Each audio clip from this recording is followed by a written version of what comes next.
जय हिंद दोस्तों। आप सभी को मेरा नमस्कार। आशा करता हूँ आप सब लोग अच्छे होंगे।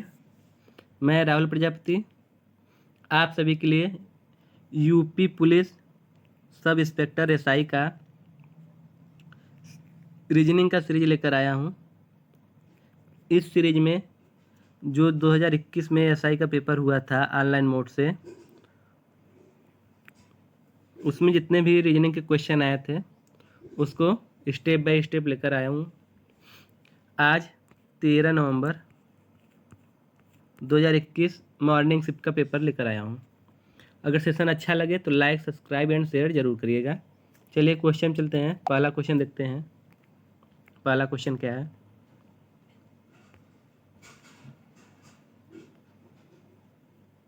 पहला क्वेश्चन है, संख्याओं का संयोजन का चयन कीजिए ताकि उसके अनुसार व्यवस्थित किए गए अक्षरों से एक अर्थपूर्ण शब्द बन जाए। यहाँ पे अक्षर दिया गया है और संख्या भी दी गई है, तो इसको एक अर्थपूर्ण शब्द में हमको संयोजित करना है। तो हम इस टाइप के सवाल को ऑप्शन के थ्रू लगाएंगे। इससे पहले ऑप्शन ए को चेक करते हैं। 2 का क्या है? क्यू है। 2 की जगह पे हमने क्यू रखा है। 3 का डी, 1 का ए, 5 का यू, 4 का यस। तो एक जो आपका Q D A U S है, इससे कोई एक सार्थक शब्द बना है? तो कोई सार्थक शब्द नहीं बना है, तो ऑप्शन ए क्या हो जाएगा? इसका पे गलत हो जाएगा। ऑप्शन बी 4 का यस है, 2 का क्यू है, 5 का यू है, 1 का ए है और 3 का डी है। स्क्वाड, तो ऑप्शन बी से स्क्वाड एक सार्थक शब्द मिला है हमें, तो इसलिए इस क्वेश्चन का सही आंसर हो जाएगा option number B, 4 2 5 1 3। Question number 2। Question number 2 देखिए क्या कर रहा है। इस प्रश्न में एक कथन के बाद 2 निष्कर्ष दिए गए हैं। तो यहाँ पे कथन है और यहाँ पे निष्कर्ष है। आपको कथन की संपूर्ण जानकारी को सत्य मानना है, फिर दोनों निष्कर्षों पर एक साथ विचार करना है और फिर निर्णय लेना है कि दिए गए निष्कर्षों में से कौन सा निष्कर्ष कथन में दी गई जानकारी का उचित संदेह पर तार्किक रूप से अनुसरण करता है। ठीक है, तो सबसे पहले हम क्या करेंगे? कथन को पढ़ेंगे। तो कथन क्या है? प्रत्येक शनिवार को अवकाश होता है, आज अवकाश है। निष्कर्ष आज शनिवार है, हो भी सकता है। अगर आज अवकाश है इसका मतलब आज शनिवार हो सकता है। आज शनिवार नहीं है, तो यहाँ बोला क्या है? प्रत्येक शनिवार को अवकाश होता है, आज अवकाश है। तो आज शनिवार नहीं है। ये भी हो सकता है कि आज शनिवार ना हो फिर भी आज अवकाश हो। ठीक, तो दोनों यहाँ पे हो रहा है, लेकिन संशय है। तो जब संशय होता है उसमें या तो पहला होता है या तो दूसरा होता है। इसके आधार पर हम कह सकते हैं या तो फर्स्ट या तो सेकेंड। तो ऑप्शन देखते हैं। केवल निष्कर्ष 1 अनुसरण करता है, गलत। केवल निष्कर्ष 2 अनुसरण करता है, ये भी गलत। या तो 1 या 2 अनुसरण करता है, यही सही हो जाएगा। ठीक है, क्योंकि क्या बोला है? प्रत्येक शनिवार को अवकाश होता है, तो प्रत्येक शनिवार क्या है? नेसेसरी है। आज अवकाश है, तो आज क्या है ये नहीं बताया कि आज शनिवार है कि रविवार है, लेकिन आज अवकाश है। तो शनिवार को अवकाश होता है, इसका मतलब आज शनिवार हो सकता है। आज अवकाश है, इसका मतलब कोई और दिन हो सकता है। इसलिए पहला या दूसरा दोनों भी हो सकते हैं।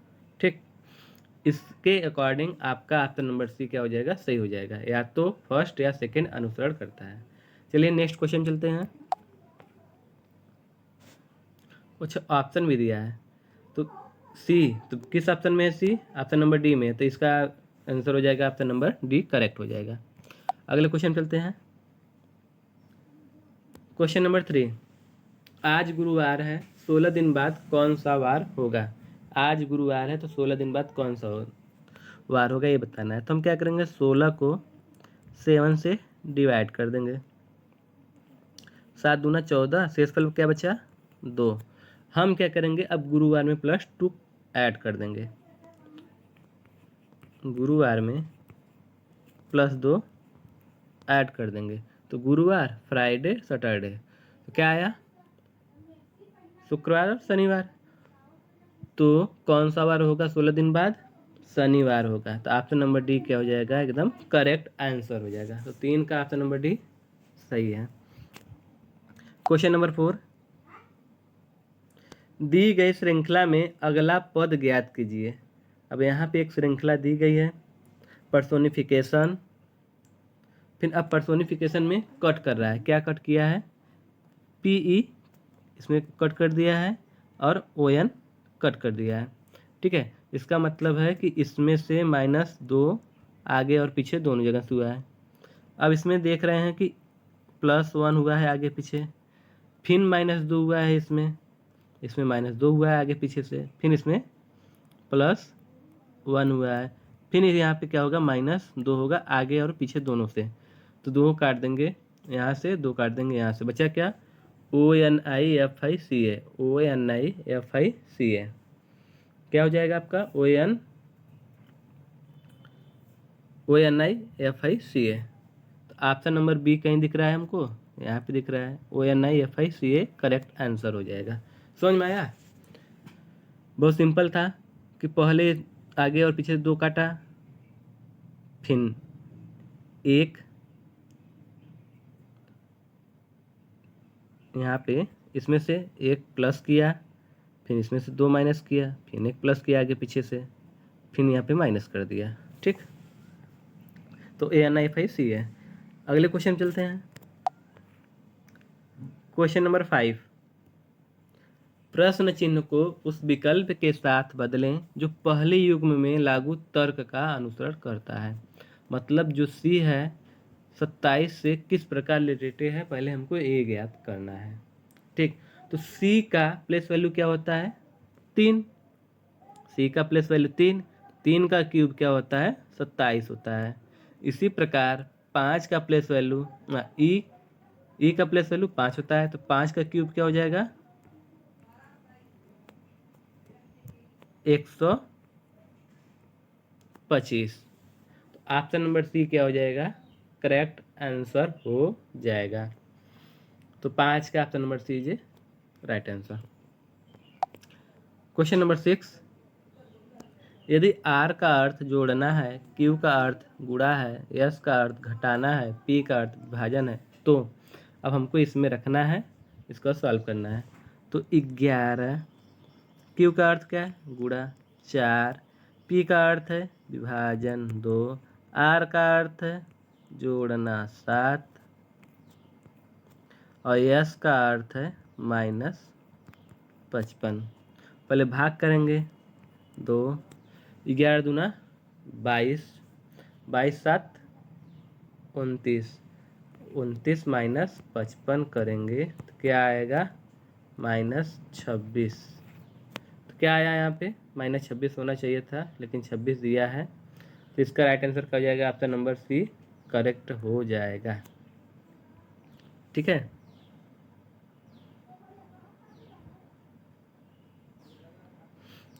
अब अगले क्वेश्चन चलते हैं। क्वेश्चन नंबर 7, नीचे दिए गए प्रश्न में एक कथन है, उसके बाद तर्क 1 और 2 दिए गए हैं। आपको यह निर्णय लेना होगा कि कौन सा तर्क एक प्रबल तर्क है और कौन सा एक दुर्बल तर्क है। ठीक, अब किसमें उत्तर देना होगा, यही कि यदि केवल तर्क 1 प्रबल है, यदि केवल तर्क 2 प्रबल है, यदि 1 या 2 प्रबल है, यदि न तो 1 और नहीं 2 प्रबल है, यदि 1 और 2 दोनों प्रबल हैं। ठीक, तो अब चलते हैं कथन पर, उसके बाद हमको निष्कर्ष पता चलेगा कि क्या आ रहा है। क्या अनावश्यक उत्पादों के विज्ञापन पर प्रतिबंध होना चाहिए। अब इस टाइप के क्वेश्चन में हमें क्या करना चाहिए, हाँ में जवाब देना चाहिए। अगर हाँ में आ रहा है इसका मतलब वो तर्क सही रहेगा। क्या अनावश्यक उत्पादों के विज्ञापन पर प्रतिबंध होना चाहिए, हाँ, यह उत्पाद के अनावश्यक खपत को घटा सकता है, नहीं इससे उत्पादन के विस्तार में वृद्धि होगी। तो हाँ, हमारे हिसाब से हाँ, पहला सही है, दूसरा गलत है। तो इसके अकॉर्डिंग यदि केवल वन तर्क प्रबल है, इसका मतलब ए क्या हो जाएगा, राइट आंसर हो जाएगा। तो ऑप्शन नंबर ए क्या हो जाएगा, करेक्ट हो जाएगा, क्योंकि पहला ही कथन जो तर्क है वो कथन पर आधारित है। ठीक, दूसरा क्या है, नहीं है, क्योंकि इसमें नहीं का जवाब आ रहा था। हमने क्या बताया अभी कि इस टाइप के सवालों में हमें जो कथन में हाँ का जवाब मिलेगा तभी हम क्या करेंगे, तर्क को पढ़ने के बाद उसको सही करें। जैसे में कथन हमने पढ़ा तो तर्क में क्या आया, हाँ यह उत्पाद की आवश्यक खपत को घटा सकता है, उत्पाद की अनावश्यक खपत को घटा सकता है, तो जाहिर सी बात है, सही बात है। इसका मतलब तर्क वन क्या हो जाएगा, प्रबल तर्क हो जाएगा, इसलिए ऑप्शन ए क्या हो जाएगा, सही हो जाएगा। नेक्स्ट क्वेश्चन चलते हैं। क्वेश्चन नंबर 8, प्रश्न चिन्ह को उस विकल्प के साथ बदले जो पहले युग्म में लागू तर्क का अनुसरण करता है। तो पुलिस का संबंध KLORXV से कैसे है, उसी प्रकार बर्डन का संबंध हमें ज्ञात करना है। तो जहाँ तक हम देख रहे हैं, P का प्लेस वैल्यू, जो P का प्लेस वैल्यू होता है 16, K का प्लेस वैल्यू 11, तो 11 में से कितना माइनस हुआ, 16 में से कितना माइनस हुआ है, 5 माइनस हुआ है। ऐसे ही O का 15 होता है, L का 12, 3 माइनस हुआ है। ठीक,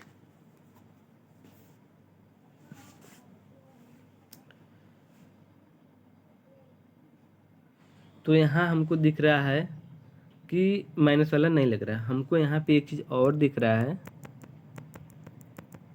अपोजिट वर्ड, क्योंकि हमको यहाँ पे E का अपोजिट V दिख रहा है, C का अपोजिट X दिख रहा है, I का अपोजिट R दिख रहा है, तो P का अपोजिट K हो जाएगा, O का अपोजिट L हो जाएगा और L का अपोजिट O हो जाएगा। तो यहाँ पे वो अपोजिट है। ठीक है, अपोजिट कैसे पता करते हैं, अभी जैसे हमने लिखा था P और P का प्लेस वैल्यू 16 था लेकिन K का 11, जब दोनों को ऐड करेंगे 27 आएगा। इसका मतलब क्या, दोनों हैं एक दूसरे के अपोजिट वर्ड हैं, एक दूसरे के क्या है, अपोजिट वर्ड है। समझ में आया? इसी को देखकर हमको लगा कि नहीं, हाँ अपोजिट वर्ड हो सकता है। इसी प्रकार अब B का अपोजिट क्या हो जाएगा, Y, U का अपोजिट क्या हो जाएगा आपका F, R का I, D का W, E का V, N का M। तो YFIWVM कहाँ पे दिख रहा है हमको, ऑप्शन नंबर सी में दिख रहा है। इसका मतलब राइट आंसर क्या हो जाएगा, option number C correct answer हो जाएगा। क्वेश्चन 8 का है। अगले क्वेश्चन चलते हैं।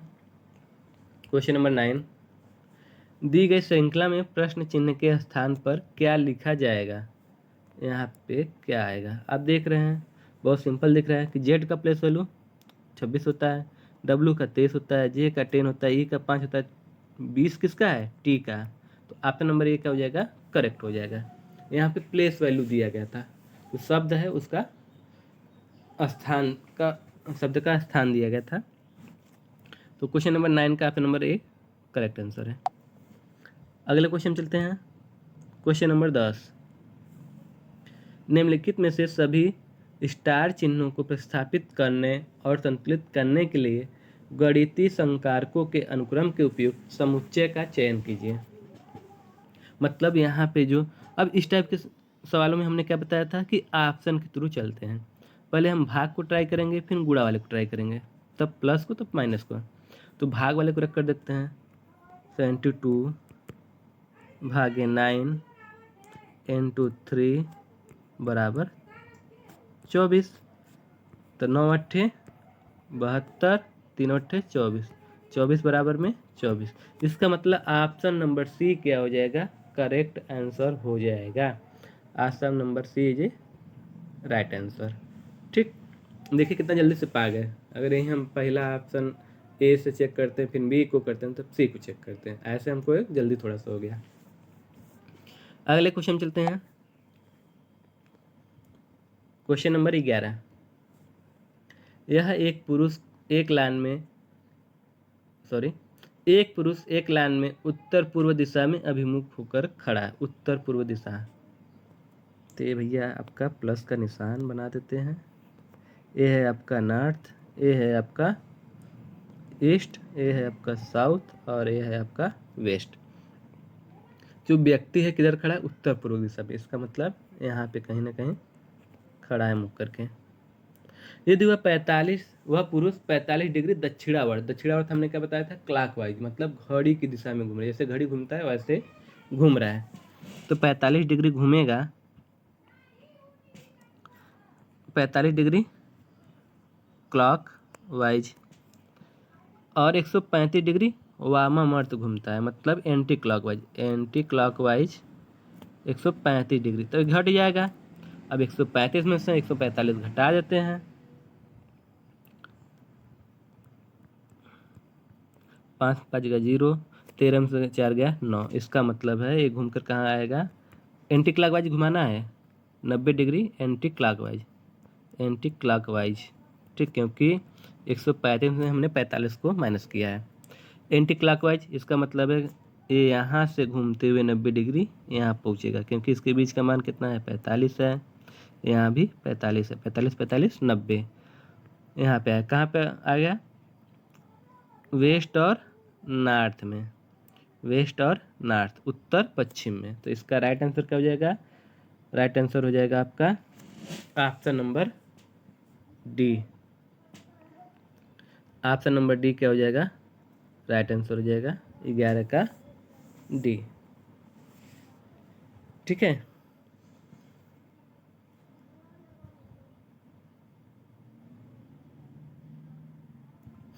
नेक्स्ट क्वेश्चन चलते हैं। Question number 12। श्रेणी में अगली संख्या ज्ञात कीजिए। श्रेणी में अगली संख्या ज्ञात करना है। यहाँ पे क्या आएगा? ठीक है, तो यहाँ पे देख रहे हैं हम कि जो संख्या दी गई बहुत धीरे धीरे बढ़ रही है, मतलब एकाएक नहीं बढ़ा है, आराम से बढ़ रहा है। तो हम क्या करेंगे? एडिशन प्लस का चेक कर लेंगे कि कितना प्लस हुआ है। 42, 55, 68, 81। अब क्या आएगा ये देखना है। तो 29 में कितना ऐड हुआ है? 13, 42 में 13, 55 में 13, 68 में 13। तो यहाँ भी कितना ऐड होगा? 13। 3 1 4, 8 1 9, 94। 94 ऑप्शन में दिख रहा है? दिख रहा है। Option number C is correct answer. ठीक, नेक्स्ट क्वेश्चन चलते हैं। Question number 13। निम्नलिखित विकल्पों में से कौन सा विकल्प अग्रवर्ती वर्णमाला श्रृंखला में दाएं छोर से 18वें वर्ण के दाईं ओर से 5वां है? ठीक है, तो क्या पूछ रहा है यहाँ पे? श्रृंखला में दाएं छोर से 18वें वर्ण के दाईं ओर से 5वां है। तो निम्नलिखित विकल्प में कौन सा विकल्प अग्रवर्ती वर्णमाला श्रृंखला में दाएं छोर से 18वें वर्ण? तो दाएं छोर से 18वें वर्ण का मतलब क्या हो जाएगा? जैसे ये आपका लेफ्ट है, ये राइट है, तो दाएं छोर से 18वें वर्ण पे इधर आएंगे, 18 वर्ण पे। ठीक है, इसका मतलब 27 में से हम 18 को माइनस कर देंगे, 9वें स्थान पर आएगा। 9वें स्थान पे क्या है आपका? आई है। ठीक, आई मिल गया। अब पूछा क्या है? 18वें वर्ण के दाईं ओर। अब दाईं ओर इधर चलेगा, दाईं ओर से 5वां, 9 + 5 कर देंगे, आएगा 14। ठीक, 14 स्थान पे कौन सा है? ए आना है। ठीक, तो इसका राइट आंसर हो जाएगा option number A correct answer. फिर से देख लीजिए क्या बोला है? निम्नलिखित विकल्पों में से कौन सा विकल्प अग्रवर्ती वर्णमाला श्रृंखला में दाएं छोर से 18वें वर्ण के, तो दाएं छोर ए है, ठीक है, राइट इधर होता है, लेफ्ट इधर होता है, दाएं छोर से 18वें वर्ण, तो 18वां वर्ण यहाँ पे आएगा, आई के स्थान पर 18वां वर्ण आएगा। अगर नहीं आ रहा है तो 27 में से 18 घटा देंगे, 9 आएगा। 9 पे कौन सा प्लस वैल्यू, कौन सा वर्ड होता है? आई होता है। अब बोला है कि आई के दाईं ओर, आई के दाईं ओर 5वें स्थान पर कौन है? तो आई के दाईं ओर 5वें स्थान पर ए आना है। इसका राइट आंसर हो जाएगा ऑप्शन नंबर ए करेक्ट। अगले क्वेश्चन चलते हैं। पासा का सवाल है। Question number 14। एक पासा 1 से 6 तक संख्यांकित है। कौन सी संख्या 3 के विपरीत है? कौन सी संख्या 3 के विपरीत है? तो हम क्या करेंगे? 3 वाला को लेंगे और इसको लेंगे। 4 6 4 6, तो 3 के विपरीत कौन सा संख्या है? 5 है। इसका राइट आंसर क्या हो जाएगा? 5। Option number 1 correct answer. ठीक है, क्योंकि दोनों यहाँ पे मैच कर रहे थे। 4 6, 4 यहाँ पे भी है, यहाँ पे भी है, 6 यहाँ पे भी है, यहाँ पे भी है, बचा कौन? 3। और 3 यहाँ पे, 3 के विपरीत कौन सा दिख रहा है? यहाँ पे 5 दिख रहा है, इसलिए 3 का विपरीत क्या हो जाएगा यहाँ पे? 5। तो इसलिए 14 का राइट आंसर ऑप्शन नंबर 5 सही हो जाएगा। ठीक, अगले क्वेश्चन चलते हैं। Question number 15। जानकारी को ध्यान से पढ़ना है, फिर निम्नलिखित प्रश्नों का उत्तर देना है। ए प्लस बी का अर्थ है ए बी का भाई है। ए माइनस बी का अर्थ है ए बी की बहन है। ए स्टार बी का अर्थ है ए बी की माँ है। ए डैश बी का, ए ऑब्लिक बी का अर्थ है ए बी का पिता है। अब इसको हम सॉल्व करेंगे। P star Q plus R plus S में पी का एस से क्या संबंध है, हमको ये ज्ञात करना है। तो यहाँ पे स्टार है पहले, तो ए बी की माँ है, इसका मतलब पी क्या हो जाएगा? क्यू की माँ। क्यू की माँ कौन है? पी। क्यू की माँ पी हो गई।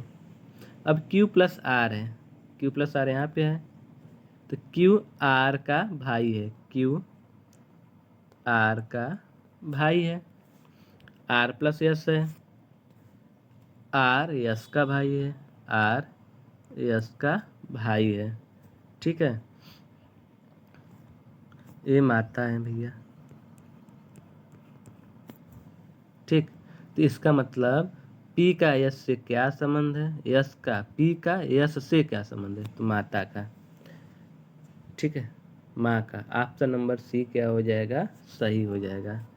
ठीक है, option number C is a correct answer. 15 का सी राइट आंसर है, क्योंकि क्यू की माता ए है तो यस की माता भी यही होंगी पी।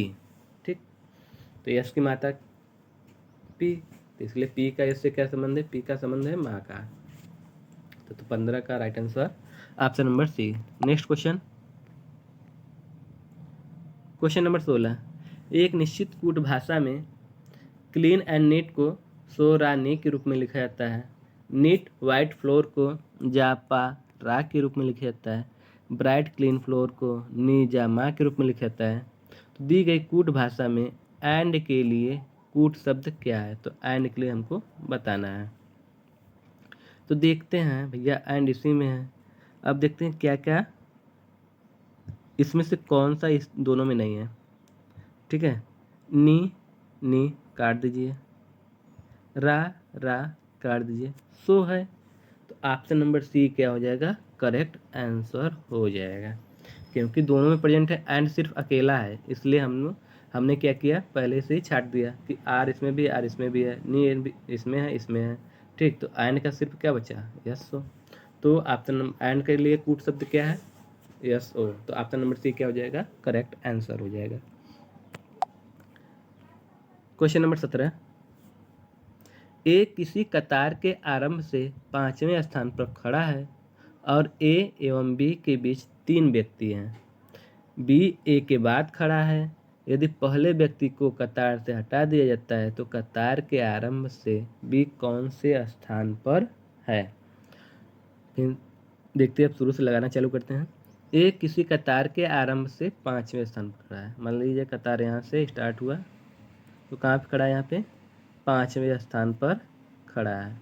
कौन? ए 5वां स्थान है। इसके आगे कितने होंगे तब? 1 2 3 4 लोग और होंगे। ठीक है, ए एवं बी के बीच 3 व्यक्ति हैं। बी ए के बाद खड़ा है, बी जो है ए के बाद खड़ा है, तो ए के बाद इधर खड़ा होगा कहीं ना कहीं। और इन दोनों के बीच में कितने व्यक्ति हैं? 3, 1 2 3।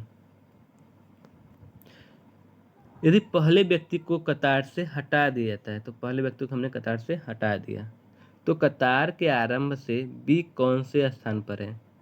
1 2 3 4 5 6 7 8। तो कौन सा स्थान पे है? 8वें स्थान पर है। Option number A is correct answer. अगले क्वेश्चन चलते हैं। Question number 18। एक आदमी पश्चिम की ओर 3 किलोमीटर चलता है तो हमने पश्चिम की ओर 3 किलोमीटर चला दिया। दाहिनी मोड़ लेता है और 4 किलोमीटर चलता है। दाहिनी मोड़ का मतलब ऊपर की तरफ चलेगा, नॉर्थ की तरफ। 4 किलोमीटर चला। फिर वह शुरुआती बिंदु की ओर 1 किलोमीटर चलता है। 1 किलोमीटर चला और गंतव्य तक पहुंचता है, पहुंच गया। वह शुरुआती स्थान से कितनी दूर पर है, मतलब इसके बीच की हमको दूरी बताना है। तो यहाँ भी हम त्रिक का नियम यूज करेंगे, जैसे में इसके पहले वाले सीरीज में हमने यूज किया था। तो 3 4 5 होता है। 3 4 5, यहाँ पे 1 चला है तो बचा कितना, 4। तो वह शुरुआती स्थान से कितनी दूर पे है, 4 किलोमीटर दूर पे है। तो option number A is a correct answer. Next question, question number 19। श्रेणी में अगला संख्या ज्ञात करें। अब यहाँ पे जो क्वेश्चन मार्क दिया है, इस यहाँ पे क्या आएगा हमको ये बताना है। तो यहाँ पे देख रहे हैं कि सब्ट्रैक्शन हो रहा है, मतलब कि घट रही है संख्या। तो हम क्या करेंगे, माइनस करते हुए पता करेंगे कि इसमें क्या फॉलो हो रहा है, कौन सी सीरीज फॉलो हो रही है। 5 9 6 523 445 362 272। अब 596 और 523 के बीच में अंतर कितना है, 73 का। 6 में से 3 गया 3, 9 में से 2 गया 7।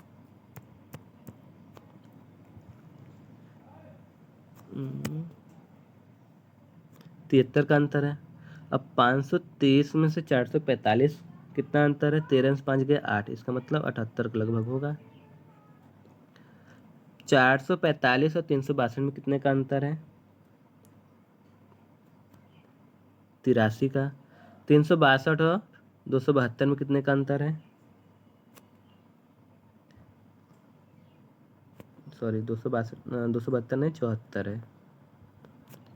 4 में से 2 गया, अब 12 में 4 गया 8, 16 में से 15 में 7 गया 8, 88। इसके आगे क्या आएगा हमको यही बताना है। तो यहाँ पे देख रहे हैं कुछ फॉलो तो ऐसा नहीं हो रहा है। अब सेकेंड सीरीज लेके चल रहे हैं, सेकेंड स्टेप, पहला स्टेप हो गया ये, सेकेंड स्टेप पे चलते हैं। इनके बीच का गैप देखते हैं। 73 और 78 कितना ऐड हुआ है, 5। 78 83 प्लस 5, 83 88 प्लस 5। तो 88 में भी हम प्लस 5 करेंगे, क्या आ जाएगा, 93। अब 93 को 274 में से माइनस कर देंगे, तो 4 में से 3 गया 1, 17 में से 9 गया 8 और 1, 181। तो इसका राइट आंसर क्या हो जाएगा, 19 का। Option number B is a correct answer. तो ऐसे ही सीरीज वाले सवालों में कभी एक स्टेप में निकल जाएगा, कभी 2 स्टेप 3 स्टेप 4 स्टेप ले जा सकता है। ठीक, चलिए नेक्स्ट क्वेश्चन चलते हैं। क्वेश्चन नंबर 20 लास्ट क्वेश्चन है। प्रश्न चिन्ह को उस विकल्प से प्रतिस्थापित करें जो पहले युग में लागू तर्क का अनुसरण करता है। ठीक है, तो जो आपका 45,541 19 से कैसे संबंधित है, उसी प्रकार 25,140 किस नंबर से संबंधित होगा। ठीक है, तो हम ऐड करके देख लें। 5 4 9, 9 5 14, 4 18 1 19। तो देख रहे हैं कि जो यहाँ पे नंबर दिया गया है, 1 डिजिट को मतलब कि जो अंक है उसको ऐड कर दिया जा रहा है। 4 + 5 + 5 + 4 + 1 ऐड करेंगे कितना आएगा, 19। तो इसी प्रकार हम 25 140 को ऐड कर देंगे। 5 2 7 1 8 4 12। ठीक, तो इसका क्या आ रहा है, 12 आ रहा है। तो राइट आंसर भी क्या हो जाएगा, 12। तो 20 का right answer option number C correct हो जाएगा। अगर सेशन अच्छा लगा हो तो लाइक सब्सक्राइब एंड शेयर जरूर करिएगा। किसी भी क्वेश्चन में आपको प्रॉब्लम हो तो आप कमेंट कर सकते हैं। सेशन को देखने के लिए धन्यवाद, थैंक यू। आपका दिन शुभ हो।